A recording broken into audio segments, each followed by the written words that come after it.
Hello and welcome back. We're going to have a very quick look at this old set, RHX. It's got a really terrific picture on the box. Just look at that. Has seen better days, the box, but it has survived a long time. I believe this comes from somewhere between 1955 and 1958. You can see we've got some tears in the box there, and there's quite a lot of sellotape on the end there. Just look at that. It has survived quite well, I think, for its age.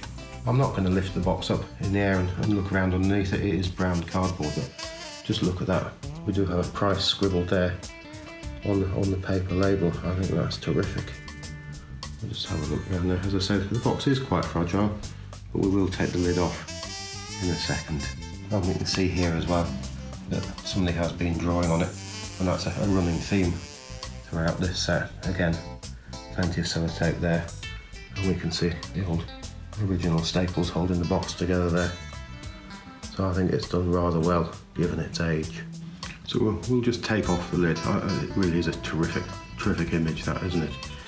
So we'll just lift this up, and I'm going to flip it over. It doesn't want to come off, look, there we go. And we'll just turn that over. I'll turn that around that way. And apart from the sellotape and so on, you can see in there, just look at this wonderful drawing here. It says farmhouse, field, orchard, field. What a great thing, isn't it? A garden there, look, possibly vegetables and so on there. I think that's just a terrific thing to find on the inside of a box. We'll just pop that to one side. And here we can see we've got these wonderful models here, and the box is missing some of its inserts, we can see, which should go around the models. And some of these written on here: Loco, Dummy End, Coach, and Vistadome Coach. And we've got the old Standerd track here. Now this is how the set came to me. I believe it would have had this controller, but not in this box, I don't think. But again, an insert missing, but that was in it when I got it. And obviously it's missing its wiring.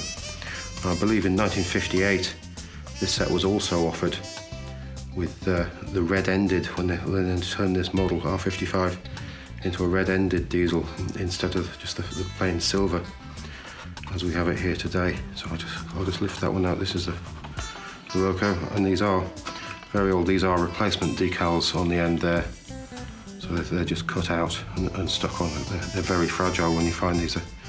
I've never seen one with the original decals on it. So we've got the old R55 single-ended diesel there.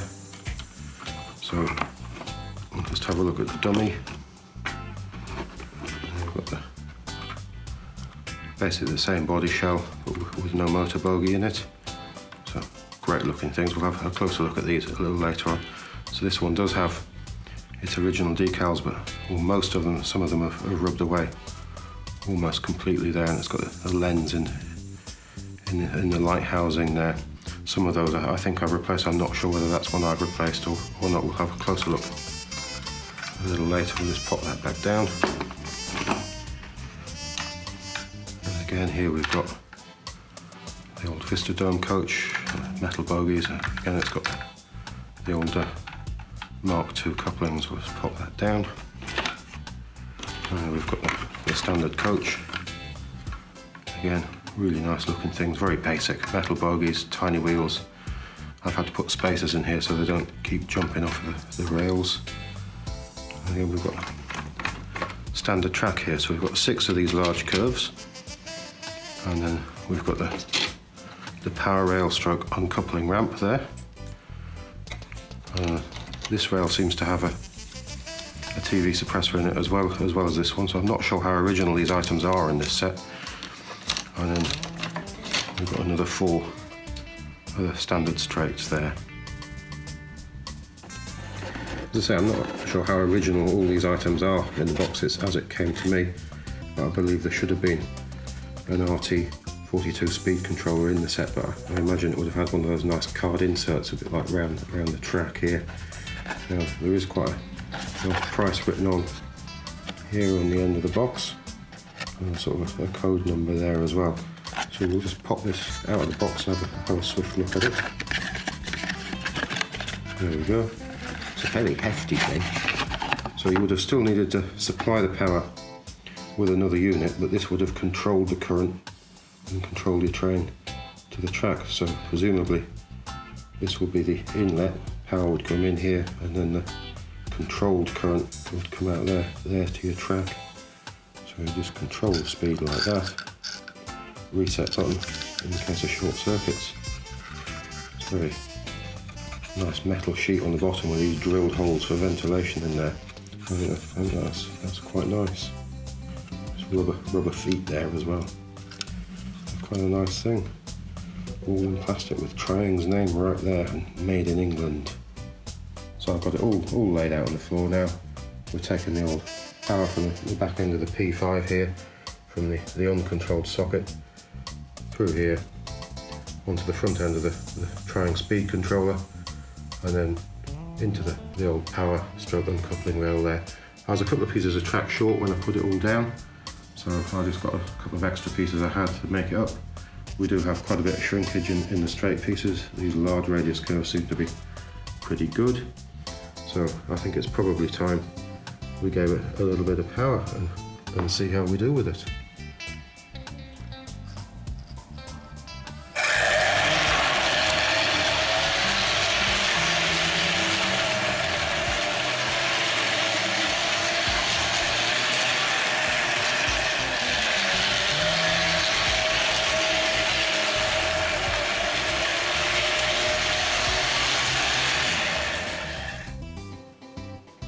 So once you've got your oval of track working, you need something to liven it up a little bit. So we've got an operating mail coach set here, and we can see this is the TC version. This came along in 1956, catalog number R.119. Now originally the Royal Mail version came along in 1955, and that was R.23. The sets I think were pretty much identical in their parts apart from the coaches. So in this TC version we get a nice long 10-inch transcontinental style coach. It's a fairly big old box, isn't it? Triang Railways in great big letters on the top there and on all of the sides. Operating mail coach set on the top there. Really great looking here. We'll just turn that around and have a look at it. Sadly, part of the paper label is missing there, but nothing too bad really. And then we've got built in Britain, Rovex Scale Models Limited. So we'll just lift off the lid and have a swift look inside. So there's not a great deal to be seen on the underside of the lid. Lots of great big staples and just plain cardboard, so we'll just pop that to one side. And then we've got the great contents here. So we've got a sheet of instructions. And you can see that this covers several mail sets. There were quite a variety of them made. I believe from 1955 through to the late 90s there were variations of mail sets made in different liveries and so on. So it's quite nice to have the old instructions there. So we'll just pop those down. And we've got some mail bags there. And I've got a mixture of quite old ones there, which are the dark maroonish ones, and bright red ones, which are replacements I bought a couple of years ago. We'll just pop those down. And if we have a swift look in the box, we've got the two track accessories here. So this is for dropping the mail bags off, and this one is for collecting the mail bag. And under here, this tray, which I'm never sure whether the coach should be in it or the coach should be below it. Oh, we've got the old 10-inch TC mail coach there. We'll just have a swift look at the coach. We've got some bold lettering along the sides, Triang Railways, nice running number there, 3609, mail, and this will be where the mail is spat out. Express there is wearing away just a little. We've got very heavy metal bogies there and plastic wheels on the single metal axles there, definitely open axle boxes. And we've got the Mark II couplings, quite a bit of detail moulded into the ends of these coaches. And just a swift look down the other side there. You can see again we've got glazed windows, and this is where the mail would be collected from this side. Just spat across there when it closed into the other side, so it could be deposited as it went past the other track accessory. So again, quite a nice looking thing, and I believe that they made variations of this through into the 60s. I think there was some different colours, possibly a red and a blue version, and over the years. I believe in the 70s this moulding was used again to do a British Rail version in the corporate blue and grey. So personally, I think this early version of the operating mail set, this and the Royal Mail version, probably the prettiest in that they've got the track accessory built into this wonderful little platform section with the old advertising here. I think this really is quite smart. There was a Series 3 version of this as well, but after that, when Super 4 came along, they dropped this idea. They just had a little drop-in ramp which could be clipped into the rails. I don't think it was anywhere near as smart, or I don't think it was as reliable either. So these are really great looking things. I'll just pop that down. Just remember that piece there. So have a look at the bottom of the old mail coach. We've got the operating arms on the bottom, and that would open it, and that would collect the mail as it rolls over the track, and operated by that. And as it rolls over the other accessory, it then spits it out on that side. Very, very simple and effective. As I say, this is very reliable in this form. I think the later Super 4 one is less reliable. Again, as it rolls over there, it would operate it and it would spit out the mailbag into there, although they do tend to bounce out sometimes. And again, I think this advertising here is just absolutely terrific. So we'll just have a very swift look at the mail pickup, and then we'll have a look at it on the oval of track. So I've got a mailbag waiting to be collected there, and here's the accessory installed into the track. And there's the operating ramp there, so that would actuate the lever on the bottom of the coach there. So that's the Royal Mail version.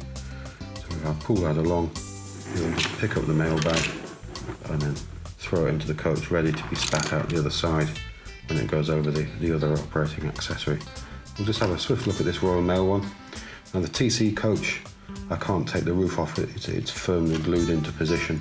But this Royal Mail version seems to have been screwed on, but the screw is missing, and we can see the mechanism inside there, very, very basic. So it's got a nice weight on the arm there, so when it actuates the piece of track there, the lever, so that goes like that, and it throws it into the coach. You can see that mechanism there. It's very, very straightforward, isn't it? And just gravity pulls it back down and throws the mailbag to that side of the coach.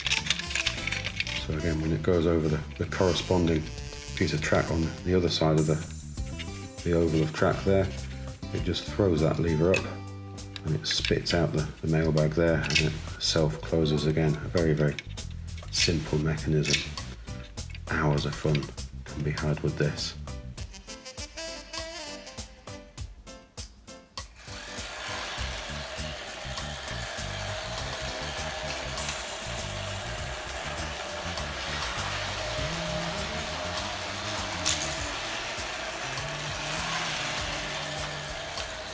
So here we have R55, the single-ended diesel. This is the power car, and this is R57, the old dummy car there. Now they came along in around 1955 and remained looking largely like this till 1958, when they were offered with a red end instead of the silver. I think it was to hide the striations in the plastic work. And they went through into the 60s. I believe at some point they changed to transcontinental on the side when they had a red end as well. And eventually through into the late 60s and early 70s they were not offered a number of other liveries, Canadian liveries as well. But you can see they should have little plastic inserts in the windows. Some of them are missing. I have made an effort to try and replace some of these, but I think even my replacements have tended to fall out. So some great detail along the sides of this and along the top. I always thought it would look good with a pantograph on it as well. I don't know whether those were ever meant for that, but I have seen some pictures on the internet with some conversions with pantographs fitted to these. And it's very over the top. It has 2 securing screws to hold the old body onto the chassis. A couple of horns there. And I believe there's some variants on the horns as well. The earlier ones had plastic horns, and I think these ones might be metal, although they do feel quite plasticky. And the old running number there, it does light up. It's repeated at the back there, 488, and it does light up as the motor runs. And so I've made some replacement decals for this one, because it's very difficult to find a complete set of decals intact on these, as I said earlier. And that is definitely one I've replaced on the front there. I think one of the reasons they painted the front end of this red eventually is to hide all these sort of quite ugly striations in the plastic moulding. I think maybe they had issues with the moulding, but I think it's quite a pretty model. It really does look the business, I think. So we've got plenty of detail, and all the bogie detail there I think is really terrific. And we've got the old battery box. There's the old motor bogie. We've definitely got the knurled wheels. We've got triang there as well. And on the bottom there we've got made in England. So I'll just have a look at the back end of it. We've definitely got plastic wheels on single metal axles and open axle boxes there as well.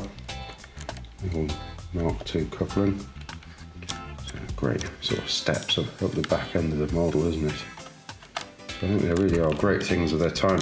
But if we look at the picture of them when they first appeared in the catalogue in 1955, the front end is completely different as pictured, and I think the pictures could have been a little bit misleading perhaps.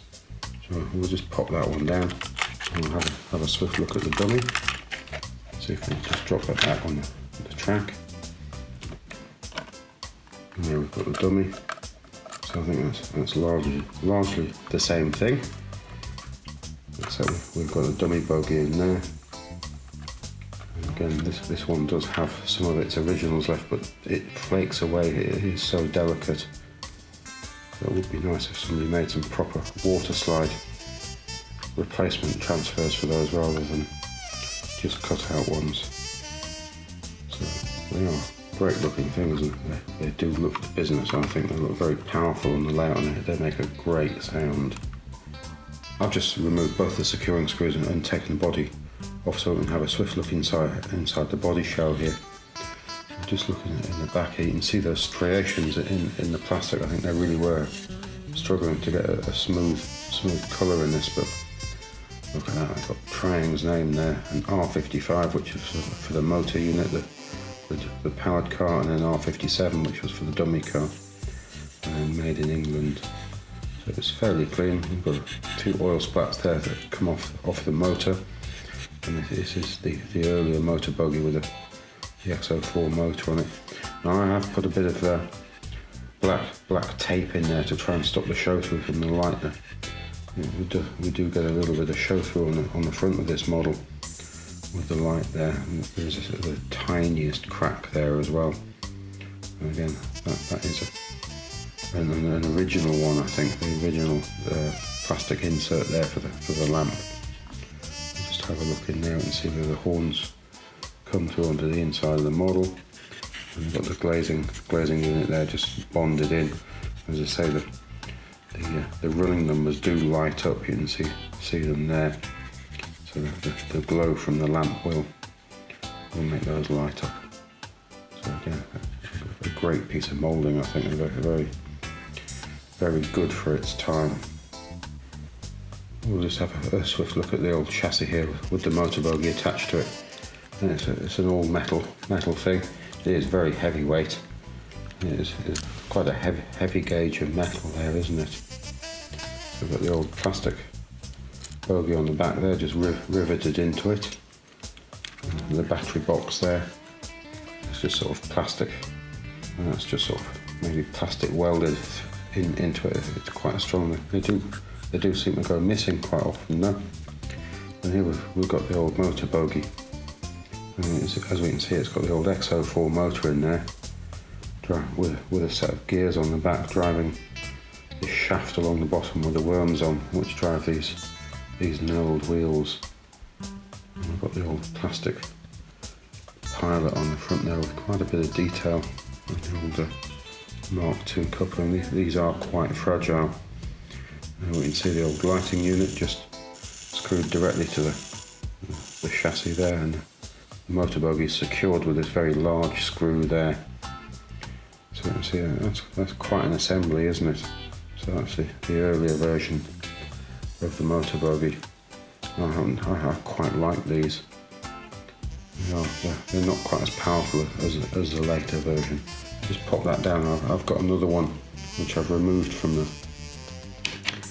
a chassis. I'm going to have a quick look at it. A little bit more detail there. So there we can see that assembly. So that drives the shaft on the bottom there. You can see that turning there, and then that turns those knurled wheels. It was thought that it didn't quite provide enough power. You lose quite a lot of power through this transfer here. So the motor bogie was redesigned. I think it's a really wonderful thing. These brass posts here to secure this plate, which will secure it onto the chassis there, so it just hangs on the chassis. It's quite a lovely thing, really. It makes quite a distinctive noise. The one on this which we saw earlier, I don't know whether you noticed there's quite a bit of solder on there. When I got it, I was wondering why it really didn't pull very much at all. And I noticed that the old cog on the back end of the motor here was slipping on the shaft. So I've rather clumsily just sort of soldered it, and that fixed the problem. And that's about as much power as it's ever going to give. I suppose over time, if that was just pushed onto the shaft, it's just sort of become a little worn. But as I say, I think they really are wonderful things for their time.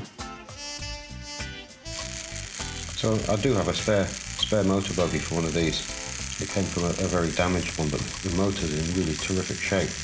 Just look at that gear on the end of the motor driving the shaft below. You can see the two worms at either end there. If I just turn that over, you can see that driving the wheels there. Really is a lovely thing, isn't it? It's a lovely sound.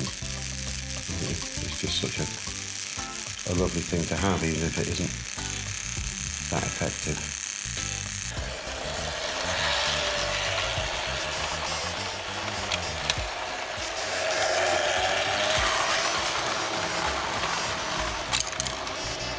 So I've just removed the two securing screws from the dummy unit. And again, you see the striations in the plastic moulding there, so I think that really was a problem for them. Which must be why they painted the front end red in the end, to get a better looking model. So if I just take the top off the dummy car, you can see there's the chassis for the dummy there. So it is a fairly sturdy thing, and you can see inside there. That's the same deal as a power car. We've got the same triangle name and the same two numbers for the power and the dummy. So that really is something, isn't it? It really is quite a weight. Look at that. That looks like it could be brass there, doesn't it? Very heavy weight. Just riveted onto the old chassis there, and the bogey's just riveted in there. Again, we've got one of those pilots. They really are quite fragile, and they fit onto the plastic dummy bogie as well as onto the metal motor bogie. Quite a nicely moulded thing.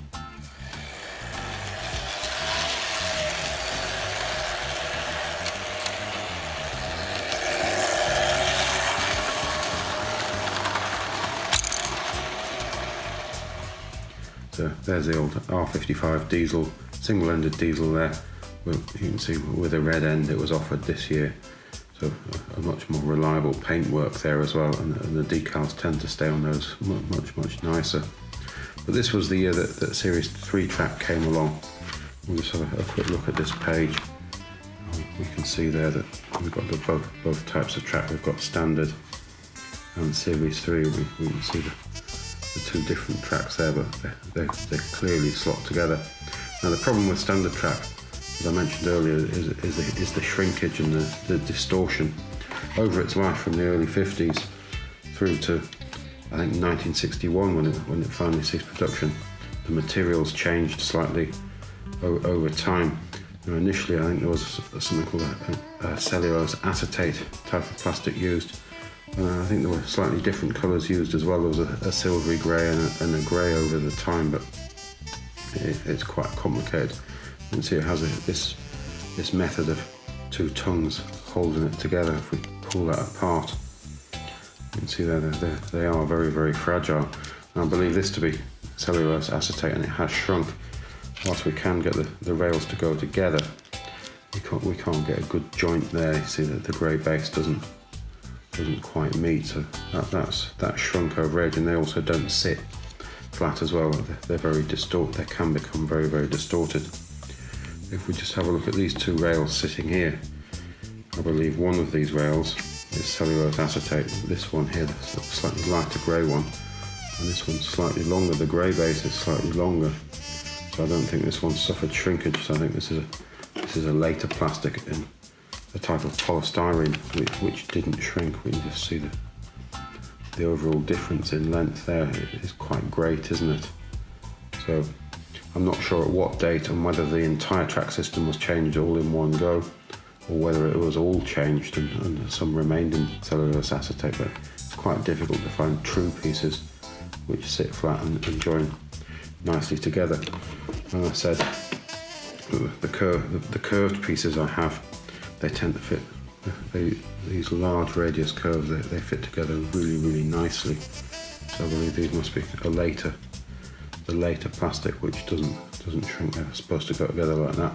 I think they look really pretty. It's just such a shame that there isn't enough of this around to play with.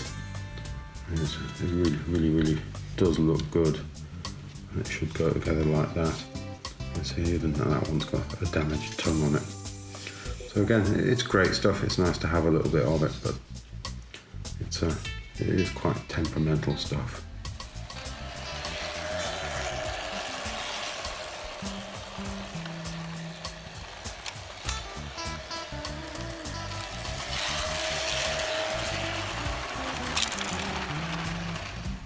So here I've got the 1955 catalogue, and it is quite fragile. And we've got a date here, 1406-55, I think. Oh, we've got the old R55 on the front there, along with a green princess. And doesn't this R55 single-ended diesel does look rather different to the actual model, as we said earlier. But if we just pop that down, because it's so fragile, and I'll just leaf through it a little bit and we'll have a look. Wonderful pages, really is a lovely thing. The paper is very, very soft. It's taken on a lot of yellowing over the years. So here we have the set we've been looking at today, the old RHX set there. So we've got the power car and the dummy, and then we've got the two coaches, the passenger coach and then the Vista Dome. And on this right hand page, page number 7, we've got the Royal Mail operating coach set there. So the TC version didn't come along till the following year. Let's pop that down again. Let's see if we can have a look at the coaches as they appeared. There we go, we've got the transcontinental wagons and coaches on the right hand page here. So we've got the old Vista Dome, R25, and now we've got the old passenger coach, R24. So that was in 1955. By 1958, these silver coaches had gained a red stripe down the side. If we just look at the page on the 1958 catalogue here, you see the full range of coaches there. So we've got the Vista Dome, the passenger coach, the observation, and we've got the baggage car there. So from then on through till 1961, they had the red stripe down the side, and then there was the second series transcontinental coaches came along after that, but there for another day. So we'll just have a swift look at these coaches, and they do have the grey roofs. I think it shares the same roof as the mail coach we were just looking at earlier on with Prime Railways. Doesn't appear to be any seating in any of these coaches, apart from the Vista Dome, which has seats in the top, and the observation has some seats just under the glass dome on the end there. But quite nice looking things, aren't they? They do have metal bogies And we've got the old plastic wheels on metal axles, floating axle boxes. So they do spin separately, and I have had to put spacers in these because they seem to sit too close together and cause derailments, especially on the Super 4 tracks. We'll just pop that down. Have a swift look at the old Vistadome. I say there's a very colourful seating arrangement there, but no seating on the inside there. So very similar detail on the ends. Same arrangement with the bogies. We've got made in England there, and then we've got the dual model number there, so the moulding for the main body of the coach is the same, so it's R24 and R25. Let's just have a look at the other one, and we've got the same on there. Look. So we've got R24, R25. So it shares the same moulding there. So the roof moulding, obviously, for this one is a little different. Well, I think that's probably about it for this week. As I said earlier, I'm not entirely sure how original all those items are in the RHX set, but the picture on the box lid is truly fantastic. And the box is missing a few inserts, but a really great collection of items to have.